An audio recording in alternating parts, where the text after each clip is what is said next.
Welcome to of the record. Palnadu జిల్లాలో విద్యాశాఖ ఉందా?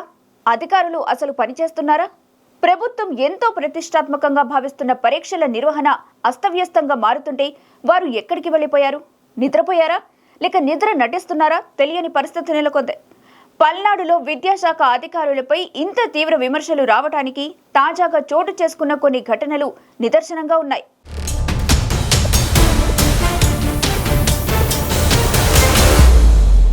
పల్నాడు జిల్లా నకరికల్లు మండల కేంద్రంలోని విశ్వశాంతి హైస్కూల్లో ఉండాల్సిన 10వ తరగతి పరీక్షా కేంద్రం చల్లగుండ్లలోని అక్షర యూపీ స్కూల్ కు మారిపోయింది.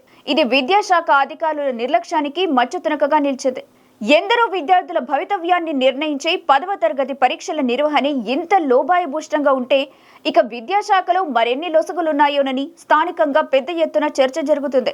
10వ తరగతి పరీక్షలు నిర్వహించడానికి అన్ని అనుమతులున్న నకరికల్లులోని విశ్వశాంతి హైస్కూల్ డైరెక్టర్ తమ పాఠశాలలో కాకుండా వేరే స్కూల్ కు ఎగ్జామ్ సెంటర్ ఎందుకు మార్చారని విద్యాశాఖ అధికారులు ఎన్నిసార్లు సంప్రదించినా ఫలితం లేదంటూ ఆవేదన వ్యక్తం చేస్తున్నారు.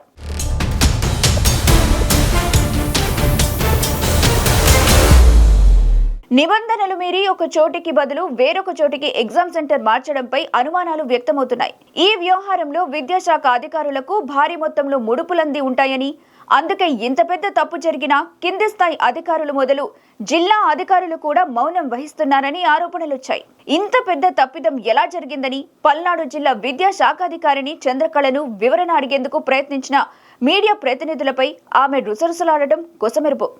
పైగా మీకు సమాధానం చెప్పాల్సిన అవసరం లేదంటూ ఆఫీస్ నుండి వెళ్లిపోమనడం చూస్తుంటే ఇందులో ఆమె పాత్రపై కూడా అనుమానాలు వ్యక్తమవుతున్నాయి.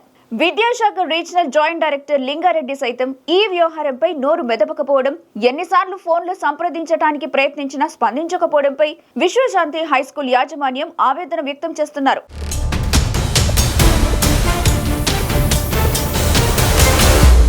ఇక అనుమతి లేని సెంటర్ నందు 10వ తరగతి పరీక్షలు నిర్వహించి వందలాది విద్యార్థుల భవిష్యత్తుతో ఆడుకుంటున్న విద్యాశాఖ అధికారులపై కఠిన చర్యలు తీసుకోవాలని, పరీక్షా కేంద్రం ఎందుకు మార్చాల్సి వచ్చిందో విచారణ జరిపి వాస్తవాలు బయటపెట్టాలని విద్యార్థుల తల్లిదండ్రులు డిమాండ్ చేస్తున్నారు.